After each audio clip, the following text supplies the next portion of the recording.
Chair now recognizes Mr. Jordan for 5 minutes. Thank you, Mr. Chair. Chairman Powell, the Fed has two mandates, right? Maximum employment and stable prices. Maximum employment and stable prices. It seems like both got some problems today. I want to spend a little time on the first. Why are the jobs numbers so bad right now? Well, I think we're digging out of a very deep hole. We've made a lot of progress, but I would agree with you. We have a long way to go. Over 9 million job openings. Over the past 2 months, only 800,000 jobs added back. That's pretty bad.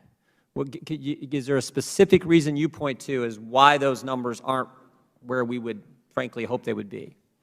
You know, it's a good question, and my thinking is that there are some temporary factors that are weighing on job creation, and I mentioned those earlier. Another thing is actual hiring is at very high levels, but it's being offset by high levels of quits and retirements. So the net, what's happening is that the net job creation has been lower, but actual hiring is high. And that's, in a sense, quits is a good thing because people are looking for jobs that they want more. Retirements are just something that happens. What about unemployment benefits? Does that factor in as well? It may be a factor, you know, and it'll be a temporary one because something like 15 million people will see either those benefits disappear or significantly decrease. My understanding is the state unemployment plus the federal enhancements, $37,000 a year. $37,000 a year. $37,000 a year. $37,000 a year. Might that discourage people from going back to work? You know, we're going to find out. We're going to find out because it's going to be gone really quickly. I think we are finding out.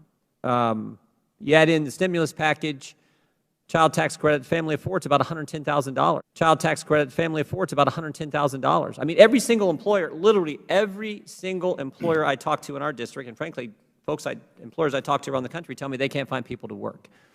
And you think it's more of quitting and retirements, or is it more unemployment, or a combination, or what is it?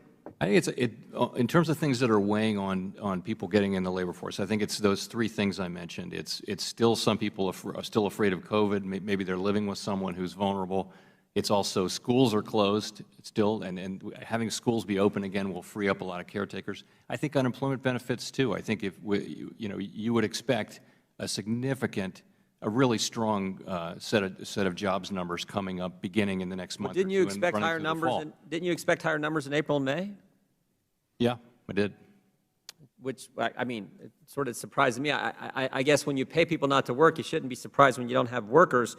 I've never seen a situation like this where we now have, as the ranking member mentioned, we now have several governors, 25 I believe, who've turned back.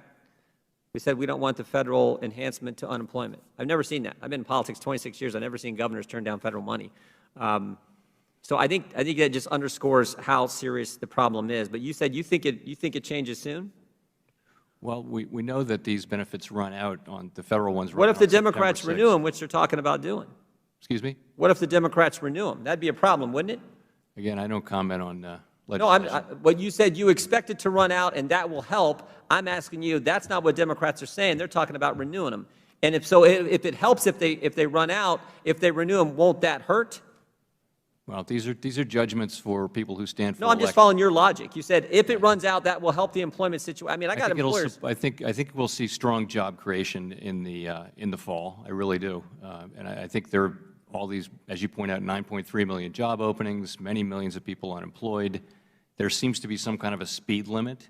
It may just be that it's hard to match up with a new job, and people feel like they can wait a little bit longer and really shop carefully.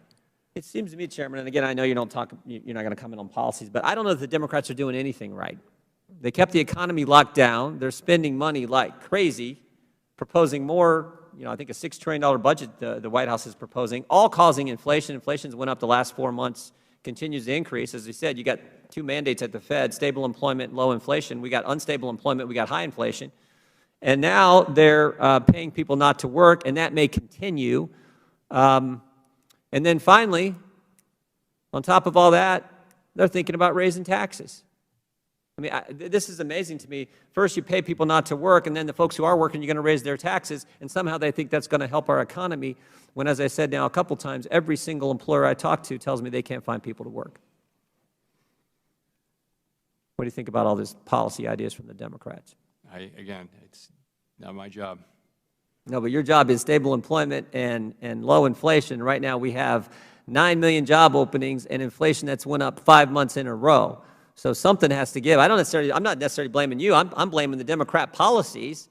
And it seems to me the idea that they're going to extend the federal enhancement makes absolutely no sense. The idea they're going to raise taxes on hardworking Americans makes absolutely no sense. And the idea they're going to spend $6 trillion also makes absolutely no sense.